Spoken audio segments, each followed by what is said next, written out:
So once a month, we're gonna have speakers from different areas come and just talk about themselves and where they got to where they are now. And so our first speaker is Imam Dr. Jihad Turk.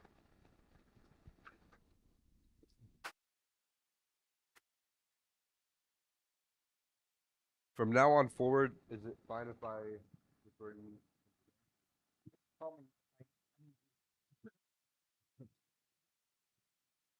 Jihad is the founder and president of the Bayan Islamic Graduate School, which offers accredited master's and doctoral degrees in Islamic fields. He is a prominent speaker on Islam and Muslims in America, in addition to ethical leadership and youth spiritual formation.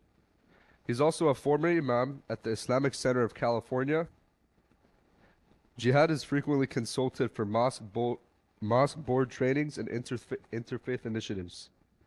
Born to a Muslim Palestinian father and a Christian American mother, he studied in Medina, Iran, U.S. Berkeley, UT Austin, and UCLA. He is taught at UCLA and Southwestern School of Law, co-founded interfaith organizations, and advised the White House and U.S. State Department. He has been profiled in major media, received several awards for his leadership, and is a member of the USINDO, also known as the United States Indo-Pacific Command. We are grateful and honored to have Dr. Jihad Turk with us tonight.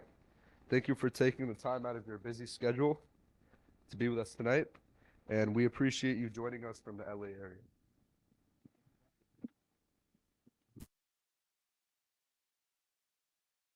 So we're going to start with a little icebreaker. So I heard you met Justin Bieber. I'm going to stand so I can see everybody, if that's okay. All right. So what's my Justin Bieber story? All right. And really, am I a believer? That's what you guys want to know. No. So 2017, the leadership of the Islamic Center of Southern California contacted me. They said Hollywood is going to put on a fundraiser to provide support for those who suffered from two hurricanes that struck the United States. Hurricane Harvey in Florida, in Texas, in Houston, and Hurricane Maria in Florida. So some of you might remember, where were you in 2017? Some of you were in high school maybe, but there was what's called a phone bank, A-list celebrity phone bank. So they wanted to bring all the A-listers out to a studio in Hollywood, and they wanted to have an hour-long celebration of celebrity who are calling for support, people to call, to donate, call up the phone bank, talk to a celebrity, donate money. And so they asked me to participate. They said they want to start off the program with an interfaith prayer. So they wanted to have, it sounds like the beginning of a joke, an imam, a pastor, and a rabbi, and Justin Bieber, all saying a prayer to start off the program. So I show up to the studios, and it was very Hollywood. I'll say this is, if you bear with me for this story.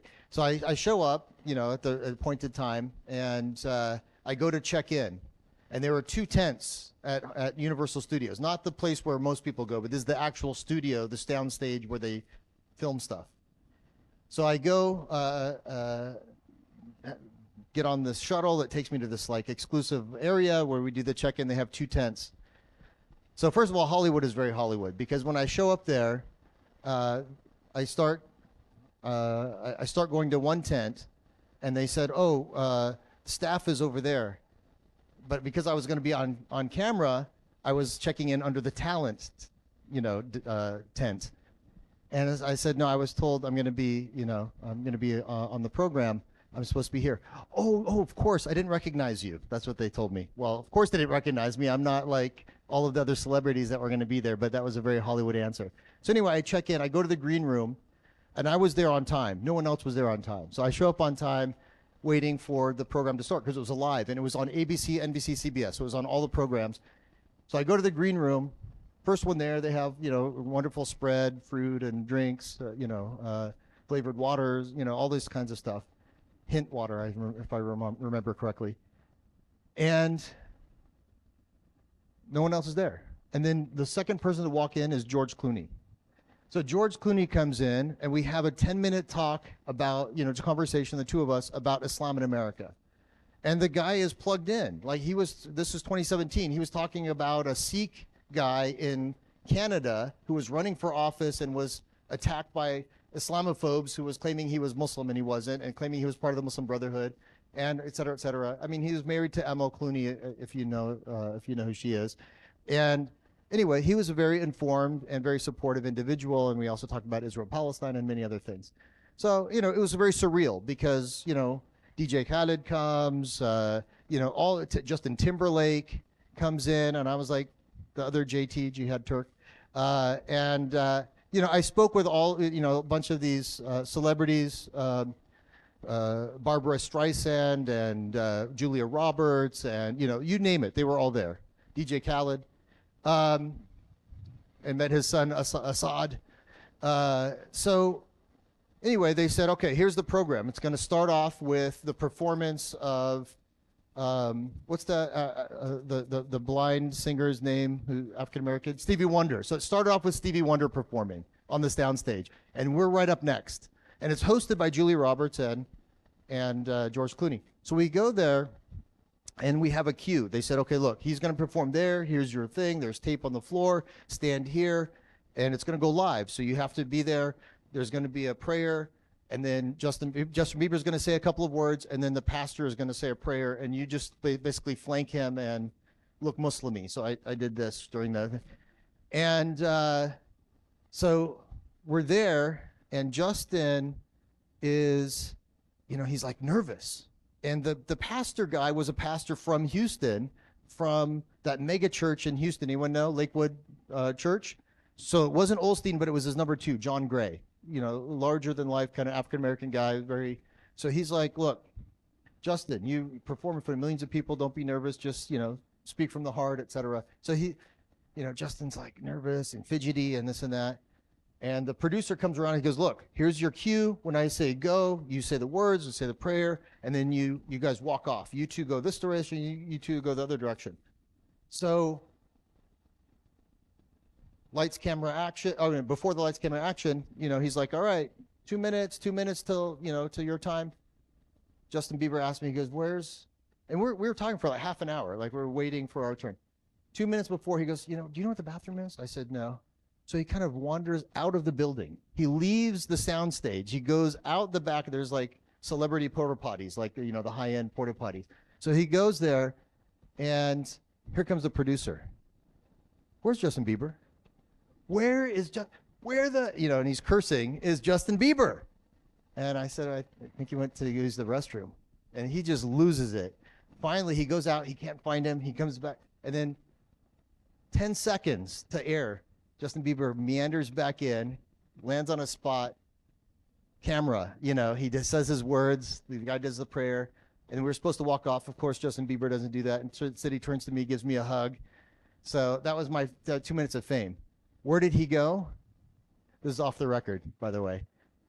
I think he went and took a bump of something, because even though, no, I say this in earnest, I do not envy Justin Bieber. He is clearly unsettled. And his pastor told me, he said, it's not easy being Justin Bieber because he's an economy unto himself. Everybody wants a piece of that. He doesn't know who to trust. It's, he's always under the spotlight. It's not easy being somebody who other people just want something from you. He can't just be himself and have normal relationships. He said, I counsel him. He comes to me and we talk about this, but it's not easy being Justin Bieber. And in addition to that, from a young age, if you remember, he faced stardom, and there's a high that comes from that, metaphorically, but also physically, because when you're not in that spotlight, you're not feeling the euphoria that comes from the attention and the accolades and everything, then you feel a void when you don't feel that. And so a lot of people in his position turn to drugs and alcohol to fill that void, because ultimately it's a false sense of confidence that comes from the accolades of other people. And the only true filling of that void is a connection to Allah subhanahu wa ta'ala. So that's my Justin Bieber story. I know it was a long sort of intro, but I just wanted to tell that story with some color, because we had, I remember Lupe Fiasco. You guys know who Lupe Fiasco is? So we had him come to the Islamic Center when I was the director, the religious director at the Islamic Center of Southern California. And we had him come and give a talk during Laylatul Qadr to the youth up in the youth group room. And, he said, it's Ramadan. Last night I was in Utah and I had a concert and I performed in front of 40,000 people. 40,000 people. They rolled out the red carpet. They fed me the best food. Everyone knew the lyrics to all of my songs. They're singing it for me. He said, today I got in to Los Angeles and I went for the Taraweeh prayers because he came at like 1 in the morning. It was, middle of the night for the PM program. But he said, when I came for Taraweeh, I went to Studio City, went to a mosque. No one knew who I was. I prayed outside on a plastic garbage bag, a clean one, but, on the sidewalk because the mosque was full. And he said, that was the best thing ever. Because on the day of judgment, I'm not going to have 40,000 people who are singing my praises and making me feel. He said, I'm alone before Allah subhanahu wa ta'ala. And all of that's an illusion, and this keeps me humble. This keeps me grounded. So celebrity and all of that, we live in a celebrity culture. It's all an illusion. And the most unhappy people oftentimes are the most celebrated and the most famous. But the ones who have that true connection to Allah provides them with a sense of peace that can't be matched by any of the celebrity.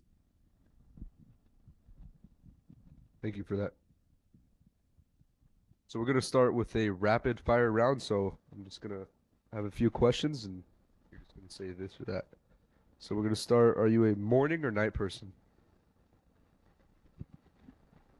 Yes. Books or podcast? Books. Coffee or tea? I drink both every day. Breakfast or dinner? Dinner. We're going to switch it now. What's your biggest weakness?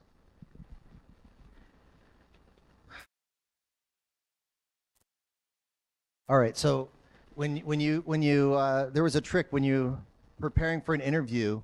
What you're supposed to do is you take a strength and then present it as a weakness. My biggest weakness is that I work too hard. I'm not balanced. I put too much in to work, and the employer's like, wow, that's a good strength to have. We want to hire this person. But in this context, I'm not up for a position, and so I actually have to do some introspection. My biggest weakness. I have many to choose from. I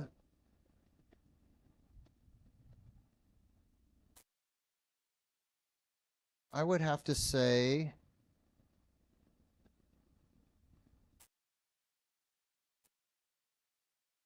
this is a good one. This is a good one. Everyone think of your own biggest weakness right now while I'm thinking of mine.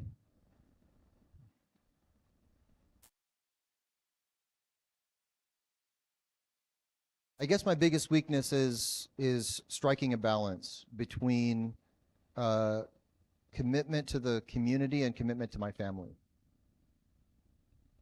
I have 4 kids, 23 to 14, and I'm also very active in the community and I travel a lot. So making sure that I fulfill the trust that I have in the position of leadership that I currently occupy, heading up a graduate school that trains imams and Islamic school teachers and principals and chaplains, but also not neglecting my duties at home. So.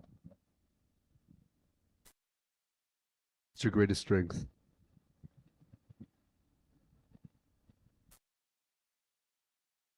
My skills as a soccer player. All right.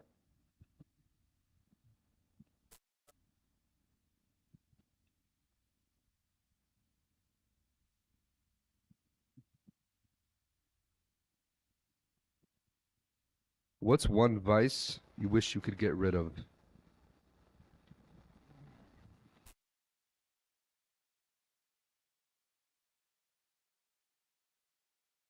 Because of my work involves a lot of connectivity to the internet and social media, et cetera, I wish I could rid myself of that connectivity more often than I'm able to now, and just be alone with my thoughts and with my Lord. What's a cause that's important to you? I remember when I was in college, I was recruited to by an organization to focus on Palestine, and I'm Palestinian American, and I was very tempted to do that. This is back in the 80s. I'm 53, so next week I'll be 53. So I was very tempted to do that. I had traveled to Palestine many times as a young person. Many family members, hundreds of uncles and cousins. I have 12. My father's one of 12. I have an uncle that has 17 kids. Another uncle has 12 kids. So I have a huge family over there in Jerusalem and in Hebron. And I'm very passionate about that. But I made a strategic decision in college to make Palestine an expression of my religious commitment. And the reason why I didn't want to just focus on politics, but wanted to focus my energy on creating a religious communities, because I feel that our connection to our faith brings us ultimate success in this world and the hereafter. And as an expression of that faith, our commitment to serving those who are facing injustice, whether it's here at home or abroad in Palestine, and my wife is from Kashmir and other places, I feel that is something that helps us come together across difference, whether it's ethnic and racial difference within the Muslim community, but also as a bridge between our brothers and sisters of conscience within humanity here in the U.S. and abroad, that we can come together on principles that are rooted in the values of our faith. So I would say the cause that I'm most attached to is the cause of establishing a well-adjusted Muslim American identity that's rooted in our belief and in our values, that is expressed through social justice and human rights movements here and abroad. Because as Cornel West, who's running for president, once famously said, social justice or justice is what love looks like in the public space. In other words, the way you express love in society is to establish justice. And the way that we express our values as Muslims and our love for Allah subhanahu wa ta'ala and for each other, I believe also is establishing that justice in society. So having that grounding and a connection to Allah subhanahu wa ta'ala really prepares us. There was a very famous statement of the Prophet, peace be upon him, sallallahu alaihi wasallam, when he first moved to Medina. One of his first orations is when he said to the community, Ya ayyuha alladhina amanu afshu salam wa at'imu ta'am wa sallu bil-layli wasilu al-arham wa sallu bil-layli wa nasu niyam tadkhulu al-jannata bis-salam. Said, "O you who believe, establish peace." Like, increase the amount of peace that you express in your expressions to one another. Number two, he said, give food to those who need it. Number three, he said, maintain family ties. And lastly, he said, pray at night so that, pray at night when other people are sleeping. You will enter paradise with ease. The thing that these four things have in common is that the first three are activities that you do in public. Making peace, maintaining family relations, and then giving charity and making sure that people are fed. But the fourth one is the foundation, your spiritual foundation, that gives you the capacity to share your wealth with those who need it, or to forgive your brother and sister who might have wronged you, or to, in establishing peace, you have to, and reconciling with family, someone might have wronged you from your family, or you might have to be the bigger person to initiate reconciliation with someone in society that also has wronged you. So all of that takes a spiritual capacity that's formed with a sincere connection to Allah subhanahu wa ta'ala. So that's praying at night when other people are sleeping is the formula for giving us the capacity to live righteous lives and to make a difference in the world truly and sincerely. This is the last one. Who's your hero? I mean, the easy answer is the Prophet Muhammad, peace be upon him. But, let's say in modern times, someone like a Muhammad Ali, he had shortcomings. He was I knew him personally. In fact, he asked me to be a witness on his last will and testament back in like 2003 or 2004. I was doing my doctoral degree at UCLA in Islamic studies, and so he needed an Islamic legal expert to be his witness on his Islamic will. So myself and my professor were asked through a mutual friend to meet with him and his wife and in Santa Monica area, West LA, and we spent the day with him. He taught me some magic tricks and other things. Beautiful individual, but people remember him fondly, and he was at one point the most recognized person on the planet. But people forget that at the height of his career, he was wildly unpopular. Why? Because despite being such an incredible and accomplished athlete and boxer, he also was black at a time where white supremacy was even more prominent then than it is now.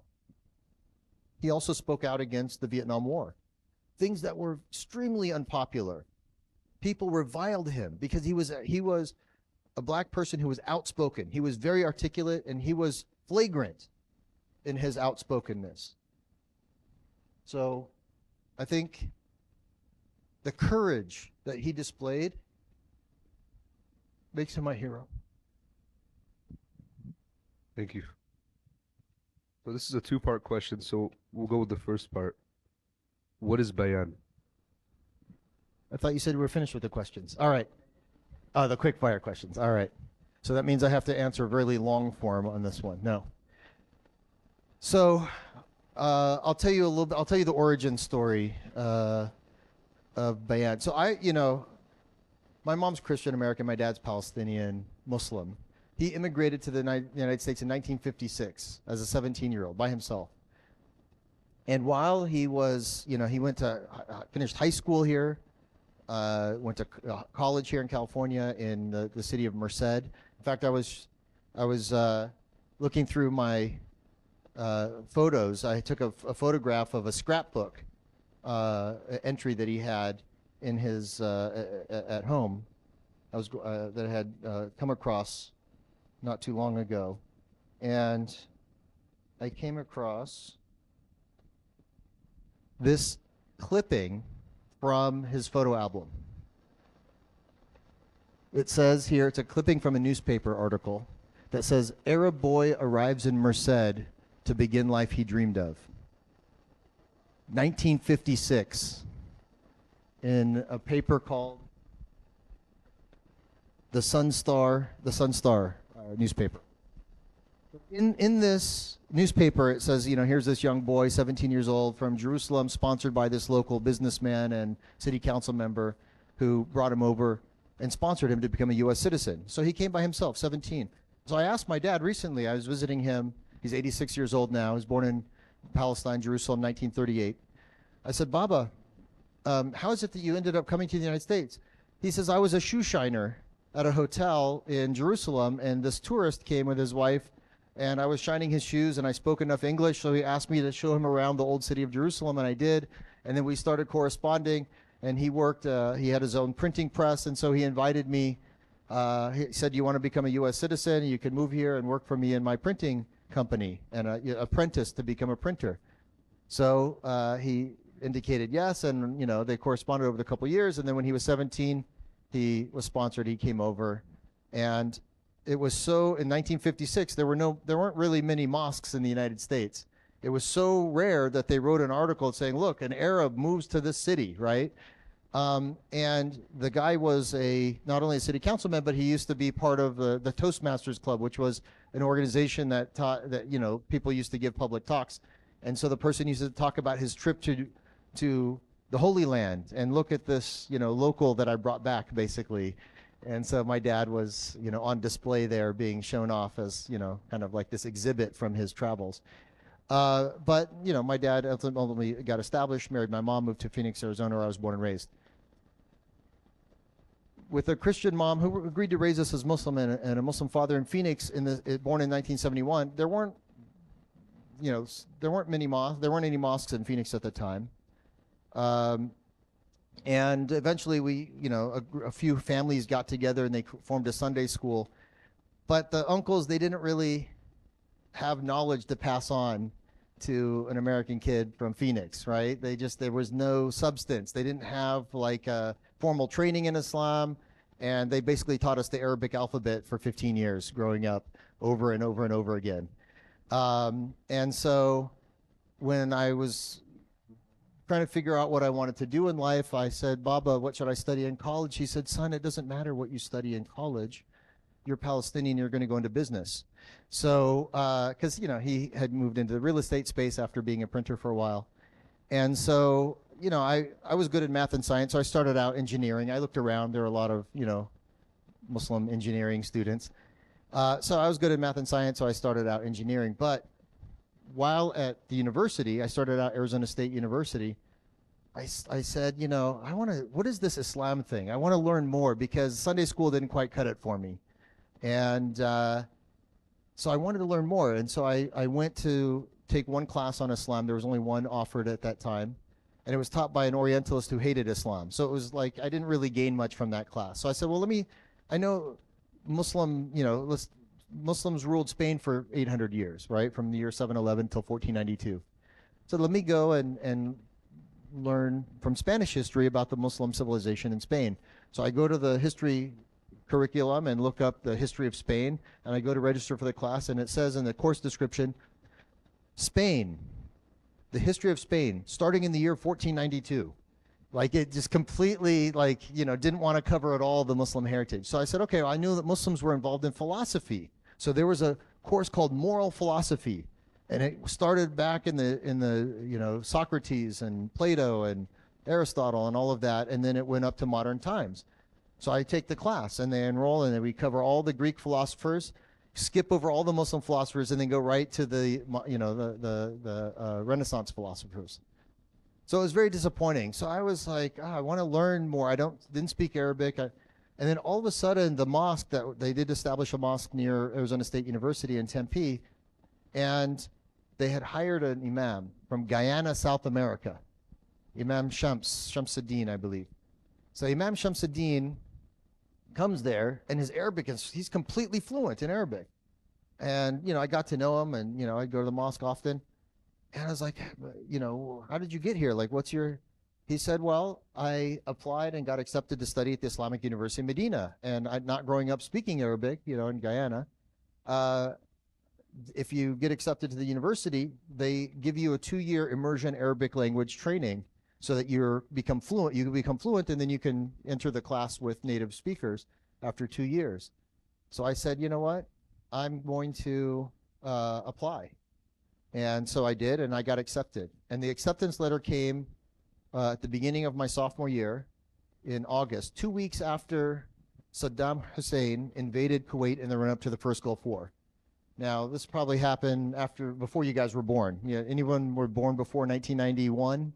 All right, so this was 1990, August of 1990, before you were a thing. But there used to be this place called Iraq and Kuwait. You guys know about that? They still exist. All right, so Iraq invaded Kuwait. Saddam Hussein was there. There was another Gulf War that happened in 2003. Do you guys remember that? 2003? Some of you? All right, some of you were really tiny at that time as well. Anyway, 2 Gulf Wars happened. The first one, I was there. I got accepted. Everyone said, don't go to Medina. There's going to be a war there. Saddam just invaded Kuwait.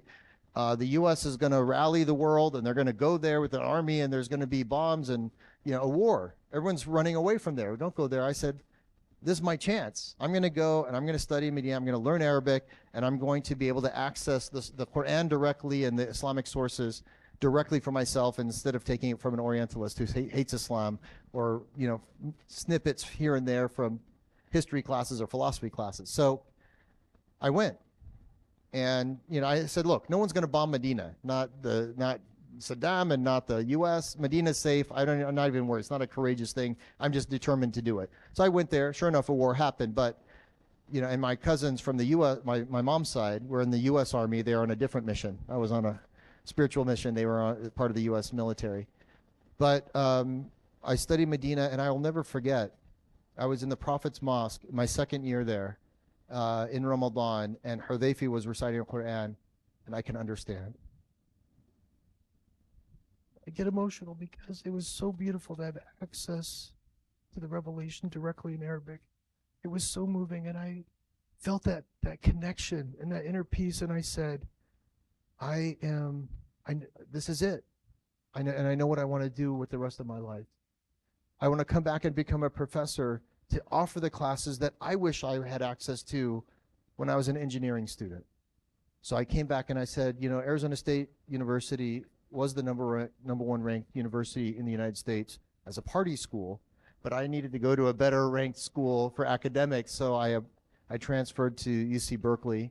I got accepted, and I did a double major of Arabic and history, Islamic history.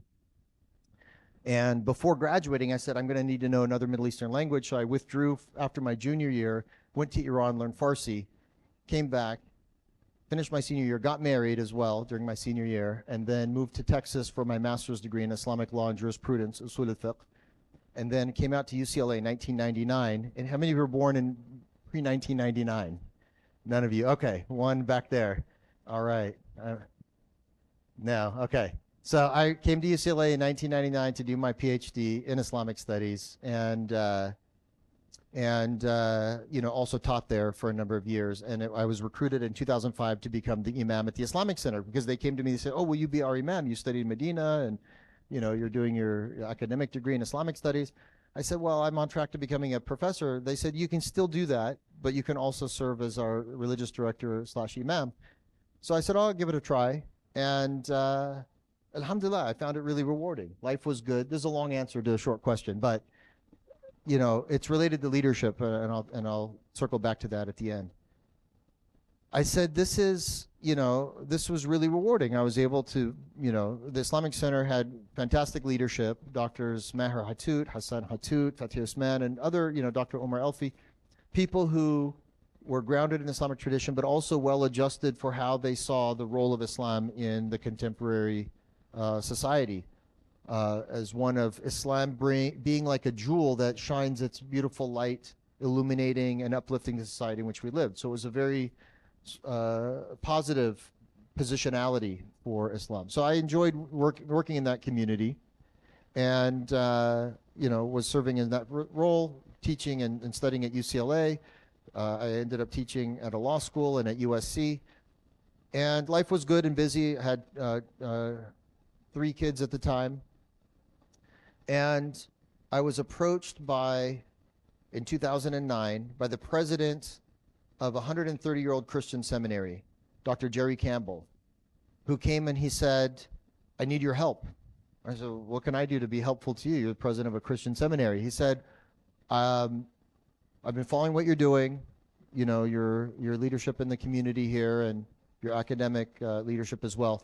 He said, "Can you help me identify a Muslim graduate level accredited seminary for our Christian seminary to partner with, because we want to reclaim the role of religion in the public imagination to be a positive one, where we can collaborate and cooperate across difference for the common good. We can reclaim the role of religion to be a positive force in society." So it's a beautiful vision, but you know, there doesn't exist any accredited Islamic graduate school in the entirety of the United States, let alone here in Southern California.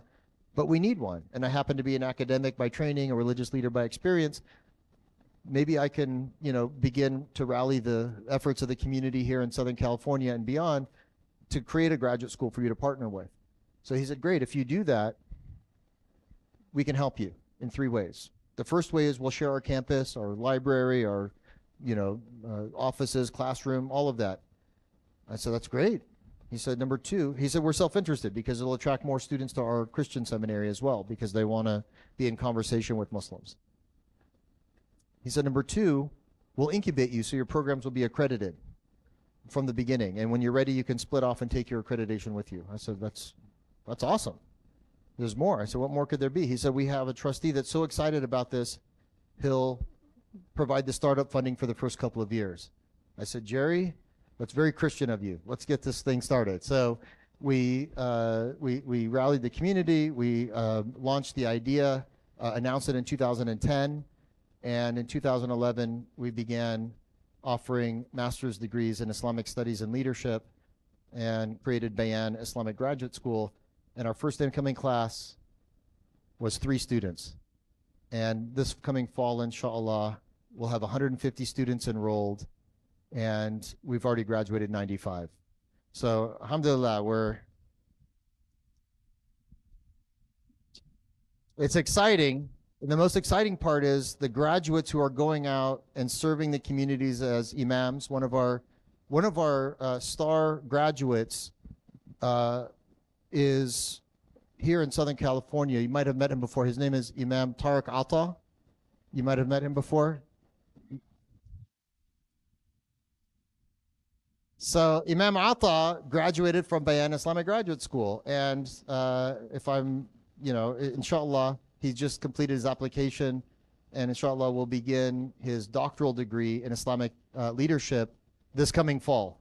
So, no, it's not an acceptance. You have to get a formal one, but it's inshallah. We're getting close to that. So, so it's, the idea is to help people who have a traditional training and foundation, as he's studied abroad for 7 or 8 years in Jordan and has degrees in Islamic studies, Islamic law, etc., to round out the skill set of leaders so that they have leadership skills in addition to the Islamic studies foundation.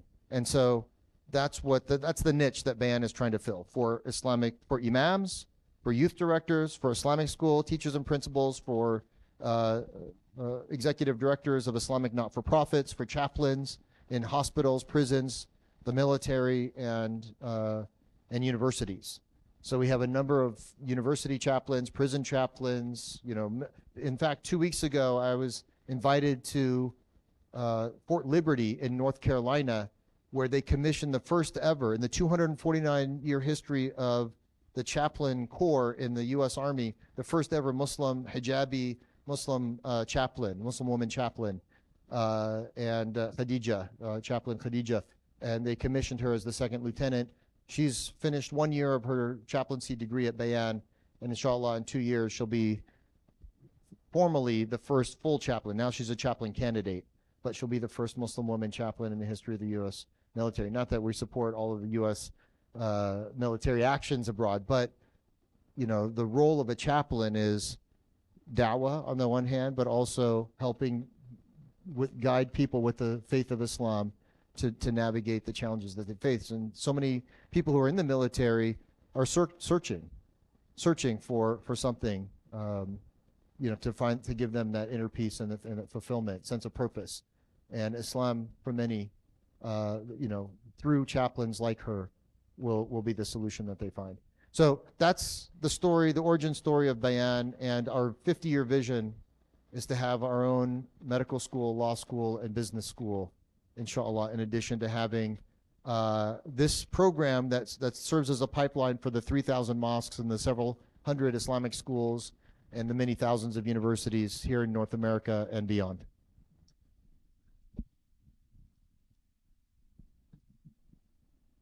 How would you say Bayan is important to American Muslims in the present and the future?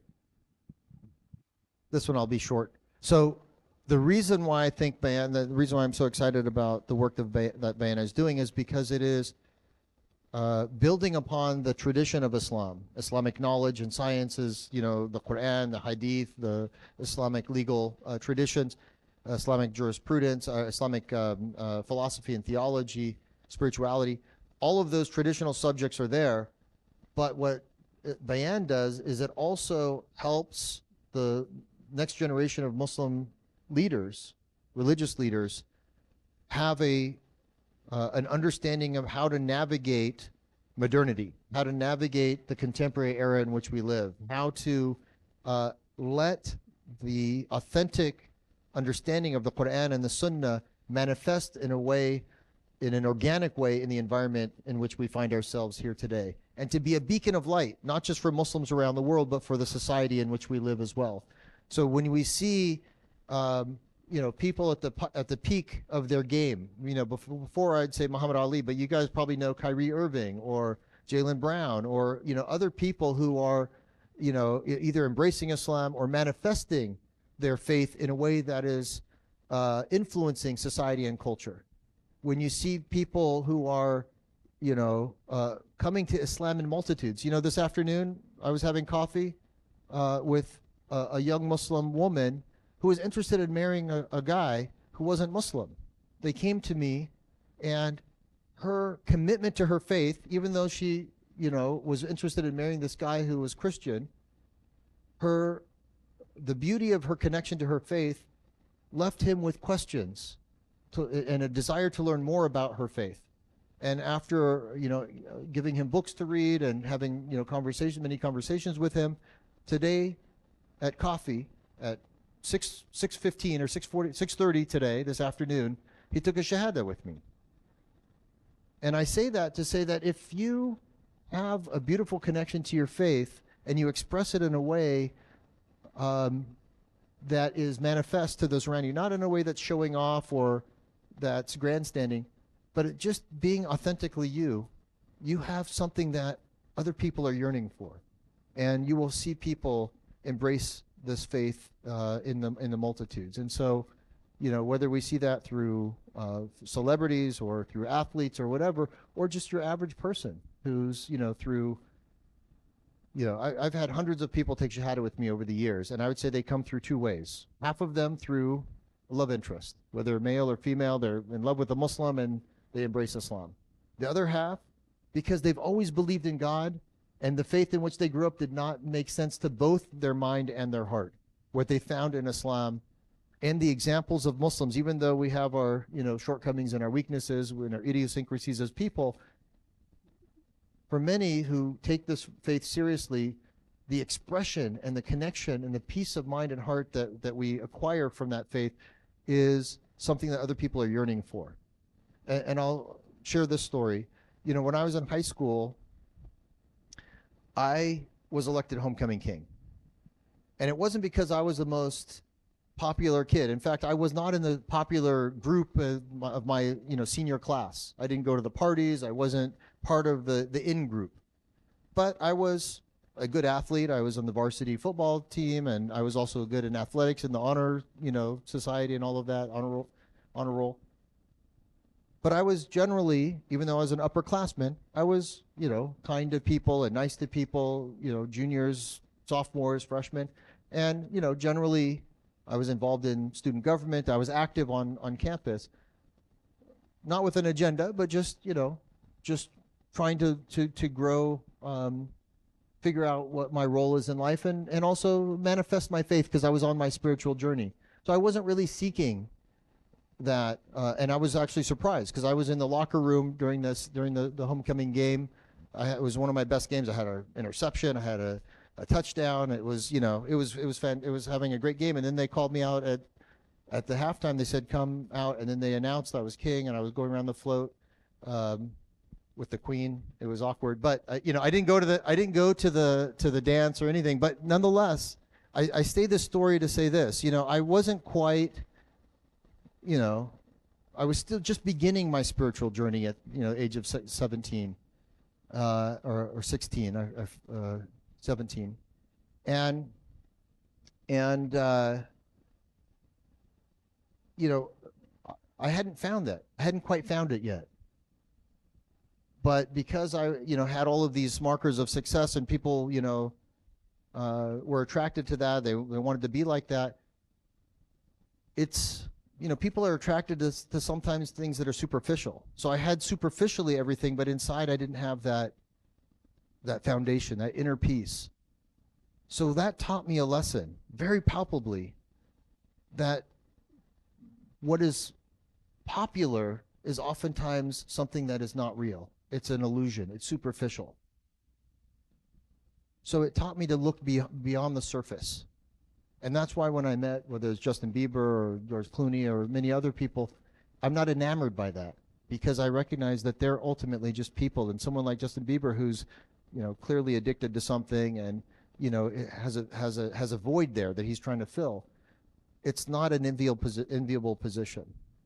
So that's where I think faith comes to play an important role, that we can then offer the world something. So I think what Bayan is doing that's special is helping young people have that well-adjusted identity that values the treasure that we've been gifted through this faith, and helps us figure out how to manifest that through our support for, yes, social justice movements, whether it be in Palestine and Gaza in particular, or other movements here domestically and other places around the world.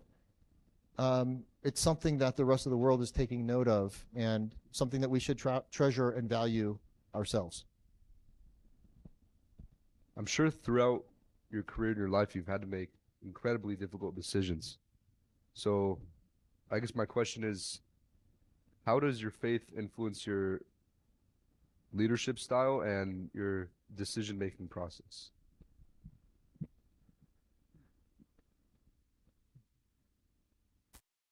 One of my mentors, the late Dr. Meher Hattout, taught me some valuable lessons about leadership, because he was a great mentor, and someone who led the community for over 45 years here in Southern California, 50 years in fact.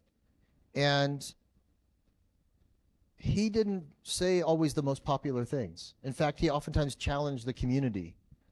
And I remember discussing with him, what is leadership? What is that? And I remember him commenting, he said, leadership, and I'll summarize it into 5 points. Leadership is, number one, manifest by a person who has clarity of vision of where the community is and where the community needs to go. A true leader has clarity of vision.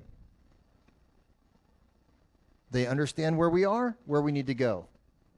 Because a leader is taking people somewhere, all right? So the first thing is they need to know where they're going. Second thing is they need to be able to articulate it. Think of the verse from Surah Taha.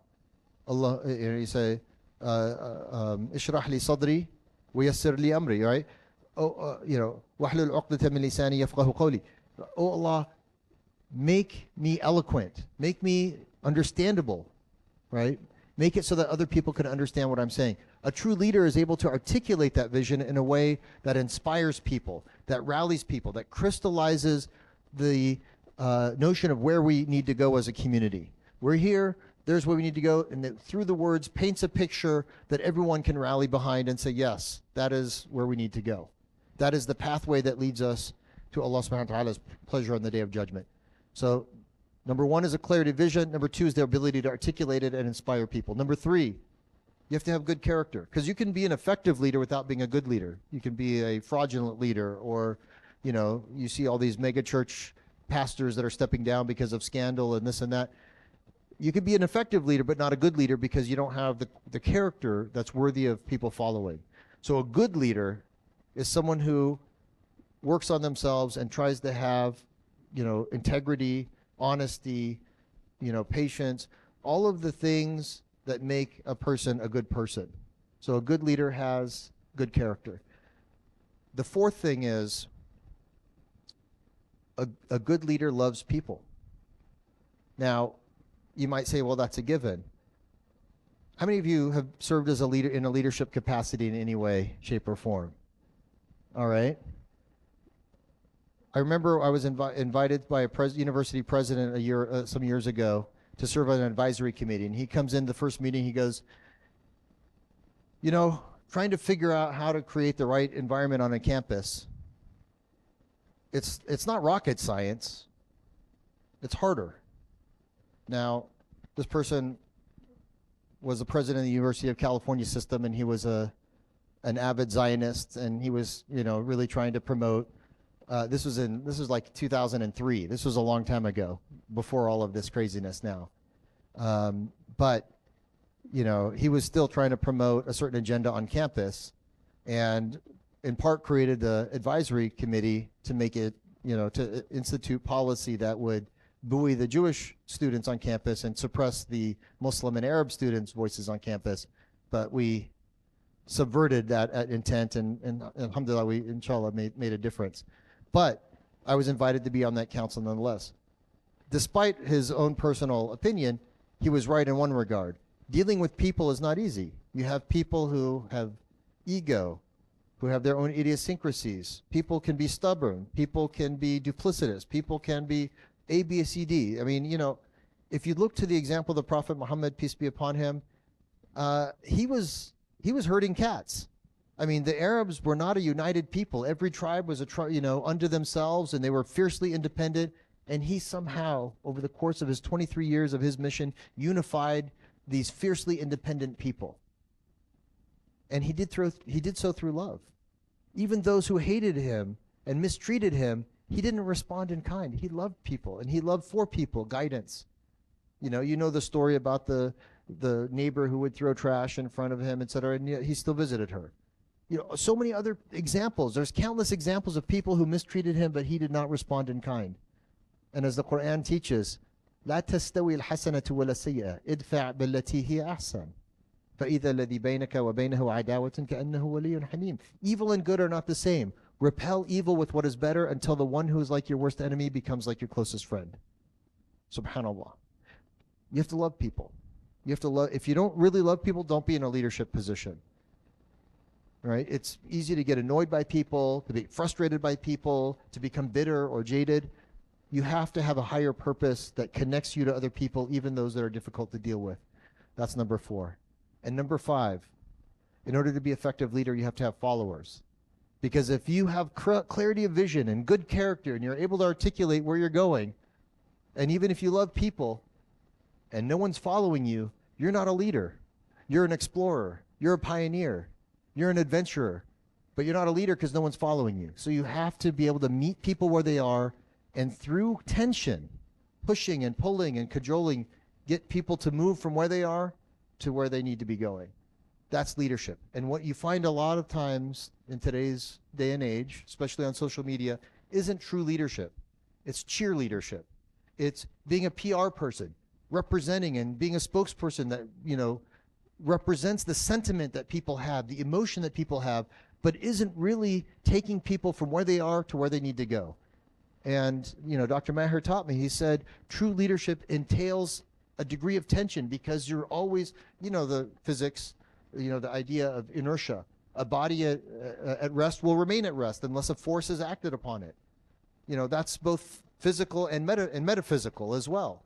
The community will not move in whatever direction unless there's some kind of pressure exerted on the community. And so as a leader who has that clarity of vision, you have to cajole, push, pull, create that tension, but not too much where you break the bond, you break that, the rope that ties you together, but that you nonetheless move that community in that direction. So it's so much easier to just say what's popular and to be a spokesperson or a representative, a PR person. But to be a true leader, you have to be prepared to make tough decisions that are unpopular, but are ultimately in the best interest of the community. So I guess one last question before we move on to the Q&A. What advice would you give to young Muslims, and why should they be involved in their community?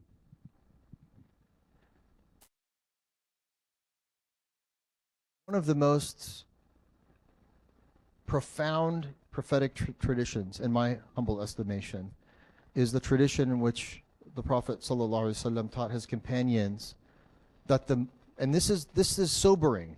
This is a sobering hadith that really puts everything into sharp focus, sharp relief. The one who remembers their death 20 times a day is guaranteed paradise. That seems morbid. Why would that be an important hadith? Think about it.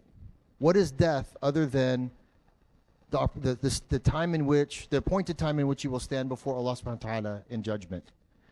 As young people, sometimes we think, I have my whole life ahead of me, and there, between now and when I die, there's so much, etc. But when you are mindful 20 times throughout the day, I don't know when I'm going to die, but I better start preparing now for that day of accountability. That is when you you approach life differently. I remember speaking to a local, gazillionaire here. He was an undergrad at UCLA when I was in graduate school, and he did a bunch of startups that kept failing, and then ultimately, while he was in business school, created a startup, sold it for $750 million to Google, called AdMob, and his name is Omar Hamawi. You might know his mother here. She was very active here, Sister Hamawi. So I met with Omar, and we offered him an award at the Islamic Center of Southern California called the Muslim American Achievement Award. And in his acceptance speech, he said something that reflects what I just shared with you now, that hadith about dying and standing before Allah subhanahu wa ta'ala. He said, I was different than all the other students in the MBA program. They were spinning their wheels and doing all the coursework, etc. He said, I didn't feel like I had the time to do all of that. I didn't have any time to lose because I was recently diagnosed with multiple sclerosis, which is a disease that affects the nerve endings. And I had an attack sometime before he started, he said, sometime before he started business school. And the doctor told him, this attack which affected his limbs, it affects your nerves. Sometimes it makes you paralyzed or blind or whatever. Sometimes it's minor, sometimes it's major. You never know. So he walked into the doctor's office and the doctor said, yeah, you might die at any moment. He said, hey, I was angry. I might die at any moment, but then it struck him. I might die at any moment. I don't have any time to waste. So he was super focused based on that diagnosis. And that put him in a different class. So when everyone else was busy spinning their wheels, he was laser focused. I don't have time to mess around. He created that. I think he even dropped out of business school. He created the thing by just himself and a couple of people, and then grew it and then sold it, for that, and created that success story. My point is this.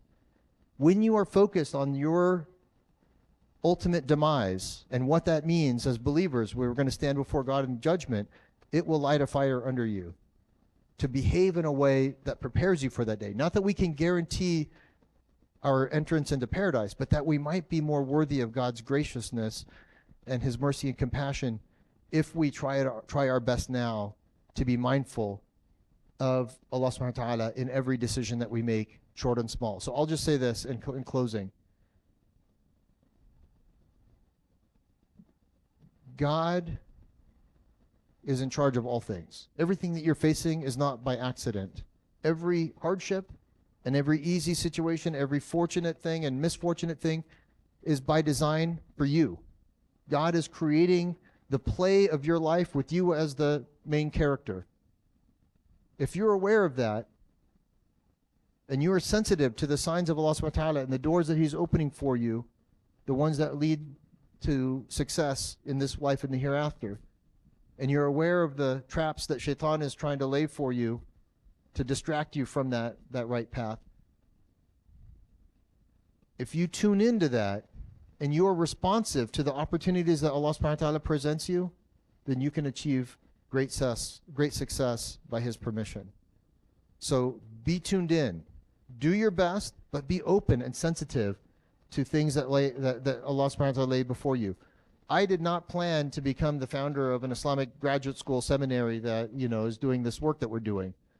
I was just trying to learn from myself. Then the opportunity presented itself to pursue this scholarship. I got it. I went there. I still didn't know what I was going to do. But then it struck me when I was there, in the middle of conflict, I could maybe come back and become a professor that might bring greater understanding and reduce, misunderstanding and conflict and, Islamophobia and, all this negativity. We still have a long ways to go, but, I had clarity. The opportunity came, so I responded. I'm going along doing my PhD. I was approached.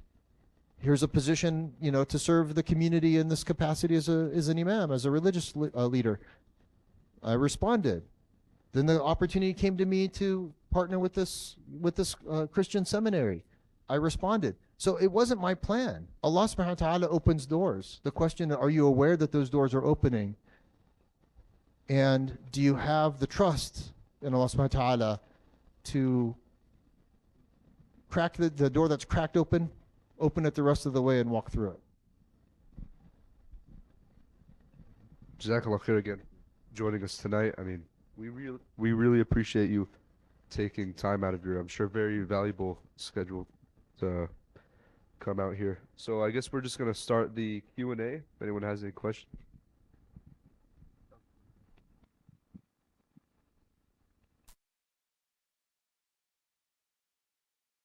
Uh, what would you describe as the mindset of a leader when they have to approach when they've been wrong? Like when they have to admit sometimes that they've made a wrong decision. Excellent question. I love it. All right, so there's the example from the prophet from when this happened. So, we think of our prophet as, superhuman, but he was human. And that's one of the reasons why we love our prophet, because you see his humanness manifest in his efforts to try and fulfill the charge that Allah subhanahu wa ta'ala gave him. So he wasn't a seasoned, general in the army. So in the first battle of Badr, he started lining up the troops in a place. He made a judgment call. He started lining up. So one of the more seasoned, members of the ranks, who was going to be one of the soldiers, he raised his hand and said, "O Prophet, is this your decision for us to line up here, or is this revelation from Allah subhanahu wa ta'ala?" He said, "Why do you ask?" He said, "Because if we line up over there, we'll have the upper ground, we'll have also the well of Badr behind us, and we'll be able to restrict access to the water. It'll be more advantageous." You know what the Prophet said? "Let's go line up over there." My point is, he was the Prophet. He wasn't just a leader. He had revelation from Allah, not for every single decision that he made, because he even said at one time, he said, if two people come to me and I'm arbitrating between them, judging between them, the more eloquent one might convince me that he is right and I might rule in his favor. But even if I do that, that person still has the moral obligation, if they are truly not in the right, to, not take the decision that I might grant them, but rather to, if they have someone else's property, to return their property, et cetera, et cetera. Meaning that he was making judgment calls as a human being, which is part of his example. We should try and make good judgment calls. But it also means that he was a human being. So even though he was the prophet, even though he was the leader, even though it's a time of war, there's about to be a conflict, he was questioned about maybe not a scandalous wrong, but a judgment call that probably wasn't the most wise. And he showed humility. And he demonstrated how to take advice and to adjust and to incorporate that into his leadership. There's one other kind of very cute anecdote that occurred in that same incident. He's lining people up, and he had his sword. And one person was out of line, and he kind of poked him in the stomach. You know this story, right? So he poked the guy in the stomach with the sword. You guys have heard this story before? So he's lining people up, and he pokes the guy in the stomach, and the person, very silly person, I would say, interrupts the Prophet lining people up to start battle. And he said, "Oh, Prophet, you poked me in my stomach." And the Prophet stopped. He didn't ridicule the guy. He didn't say, "What are you doing? We're about to go to war. This is so insignificant." He stopped. He lifted his garment, and he said, "You can poke me. You can poke me back." And the person came, "This is the stomach of the Prophet." He said, "Oh Allah, oh Prophet, I just wanted to have my lips touch your skin before battle." My point isn't the sincerity or the silliness of this guy. The point is that the leader, he didn't know what the guy was going to do. In the middle of all that chaos and the life and death situation, he saw that, yes, justice deferred, as we say in the U.S. context, justice deferred is justice denied. So he immediately, even in that moment, allowed for immediate retribution to be had. And that is another example of his prophetic openness. And, even as Umar ibn Khattab said, he was correct. Someone challenged him. He's giving khutbah. You know the story. Someone challenged, he's giving khutbah. You guys know the story about when Umar ibn Khattab was interrupted during his khutbah? How many of you have heard this story? So he's giving khutbah. This is after the Prophet had passed away. He's in charge. He's the Amir al-Mu'mineen. It's time for prayer? All right, so I'm going to stop here at this. He was interrupted during his khutbah and said, oh, because Umar was a bigger guy. He says, you have 2 shares of the cloth that was distributed, after this last conflict. Everyone should have only gotten 1. And he didn't shut the guy up and said, oh, quiet down, I'm giving khutbah. He said, let me address this seeming injustice that I took twice as much garment because I'm a bigger guy. He said, my son's portion, he gave it to me so that I would have enough to cover my bigger body. All right, but my point is, it was addressed, openness without defensiveness, and I think we have to break for prayer. All right, thank you all so much for coming out and welcoming me so hospitably. Jazakumullah khair. Assalamu alaikum.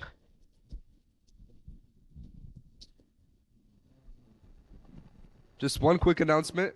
Slam Corner is having a barbecue game night this Sunday at 5 p.m. Please RSVP. There's a QR code on the bulletin board so we can accommodate for food. Thank you.